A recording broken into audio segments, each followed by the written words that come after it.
अस्सलामुअलैकुम नाज़रीन, मेरा टीवी न्यूज़ में आवाया सारा सुब्रो मां पराशा सबका पहिरीं हिकु नज़र हेडलाइन ते।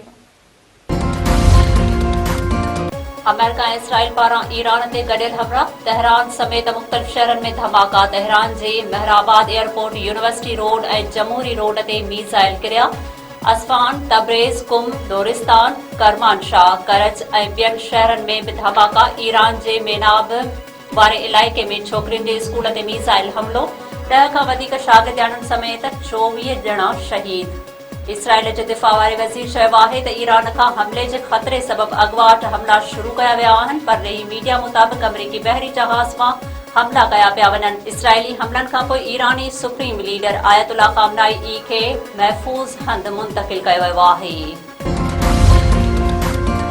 अमरीकी ऐं इसराइली हमलनि खां पोइ ईरान बि जवाबी कार्रवायूं शुरू करे छॾियूं। ईरान पारां इसराइल ते जवाबी हमलो, 30 बैलिस्टिक मीज़ाइल फायर कया विया। हैफ़ा, तल अबीब ऐं बैतुल मुक़द्दस में धमाकनि जा आवाज़ ॿुधा विया। ईरानी हमले खां पोइ इसराइल में जंगी सायरन वॼणु शुरू थी विया। ईरान जा बहरीन, कतर ऐं UAE में अमेरिकी अॾनि ते मीज़ाइल हमला। इसराइली मीडिया मुताबिक़ ईरान बहरीन में अमरीकी नेवल बेस ते हमलो कयो वियो आहे। रूस पंहिंजे शहरनि खे ईरान छॾण जी हिदायत करे छॾी।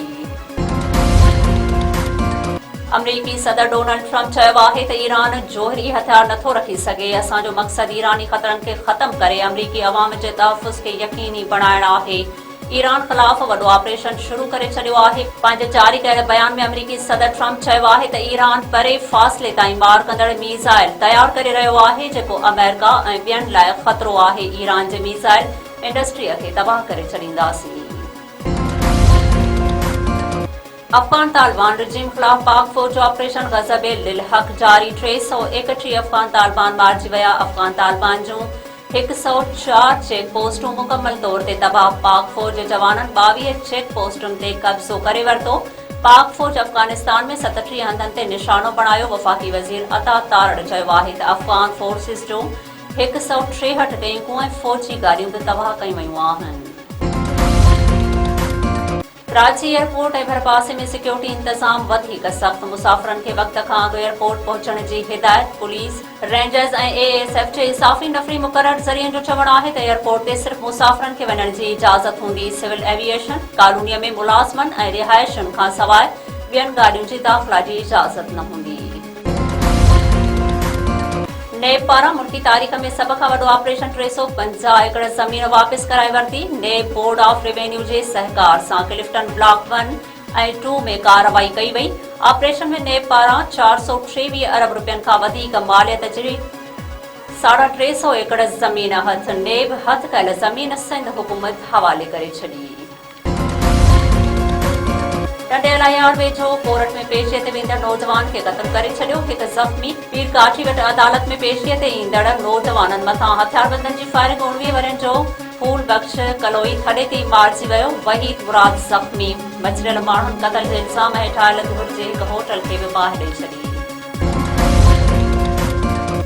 दादू वेझो नौजवान जो तशद्दुद थियल लाश हथ नांगो शाबर सां जवान जो तशद्दुद थियल लाश मिलियो। संदसि सुञाणप ॻोठ जुमो चौहान वासे 40 वरनि जे सरदार चौहान तौर थी आहे। नौजवान जे भाउ असगर जो चवणु आहे त संदसि भाउ कल्ह शाम खां घरां निकिरण बाद गुम थी वियो हुयो, जंहिंजो अॼु लाश हथायो आहे। नवाब वली मोहम्मद वेझो गुम थियल पीरसन औरत जो कमंद जे फ़सल मां ॻरियल हालत में लाश मिलियो। पुलिस जांच शुरू करे छॾी।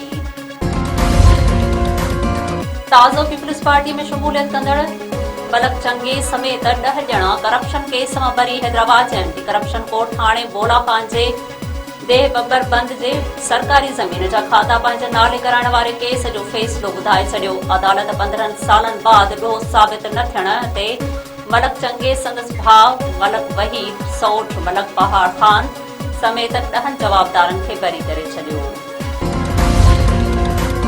बाखराणी में एंटी करप्शन जो ख़ुराक खाते जे गोदाम ते छापो। हिकु ॼणो गिरफ़्तार। एंटी करप्शन जी टीम गोदाम ते छापो हणी करोड़े रुपयनि जी कणक फुर्द बुर्द करण जे इल्ज़ाम हेठि अॻूणे डिस्ट्रिक्ट फूड कंट्रोलर नेमतुल्लाह जेसर खे गिरफ़्तार करे वरितो। गिरफ़्तार नेमतुल्लाह जेसर एंटी करप्शन जे ख़ुसूसी अदालत में पेश। 6 ॾींहनि जी रिमांड ते एंटी करप्शन पुलिस हवाले। एंटी करप्शन जे अमलदारनि जो चवणु आहे त रिकॉर्ड तहत 34 करोड़ 53 लख रुपया मालियत जूं 34,500 कणक जूं बोरियूं ग़ाइब हुयूं, जंहिं जी जांच जारी आहे।